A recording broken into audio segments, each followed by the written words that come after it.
देखिए, मैं बता रही हूँ, ये जब बयान देते हैं तो वो गुमराह करने वाले बयान देते हैं। इन्हें पता है कि आधे से ज़्यादा आबादी जो अशिक्षित है भारत के अंदर, और मोदी जी के राज में तो शिक्षा व्यवस्था चरमरा गई है।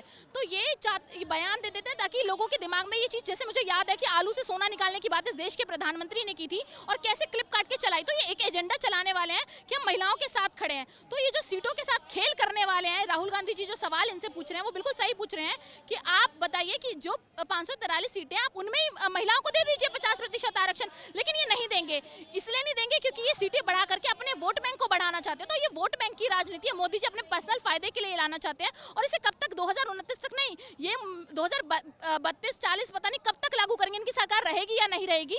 तो ये एक एजेंडा लेकर के चल रहे हैं, एक गुमराह करने की कोशिश कर रहे हैं, महिलाओं को बेवकूफ बनाने की कोशिश कर रहे हैं। जैसे इन्होंने उनके किचन पर डाका डाल दिया, वैसे इनके वोट पर भी डाका डालना चाहते हैं। और सवाल जो सबसे बड़ा उठ रहा है, राहुल जी खुद इस बात को बार बार कह रहे हैं, उन्होंने असम में भी कहा और बीते दिनों जो वीडियो बनाया जिसमें उन्होंने महिला आरक्षण की बात की उसमें कहा कि मोदी जी महिलाओं की बात तो करते हैं लेकिन उनके साथ नहीं है।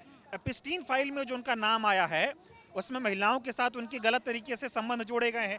अब वो चाहते हैं कि देश की महिलाओं को बताएं कि देखो मैं तुमको आरक्षण दे रहा हूँ, बहुत अच्छा आदमी हूँ, महिलाओं के लिए मैं अच्छा काम करूँ। तो आपको भी लगता है कि एप्स्टीन फाइल के दाग जो है छिपाने के लिए महिला आरक्षण को बीच में लाया जा रहा है? देखिए, महिलाओं की बात देश में आज वो लोग कर रहे हैं जो खुद महिलाओं के बलात्कारियों से मिलकर आते हैं, जिनके नेता मंत्री जा जाकर विदेशों में महिलाओं के साथ बलात्कार करने वाले से मिलते हैं, उनसे बातें करते हैं, उनसे मेल पे बातें करते हैं, उनसे फंड लेते हैं।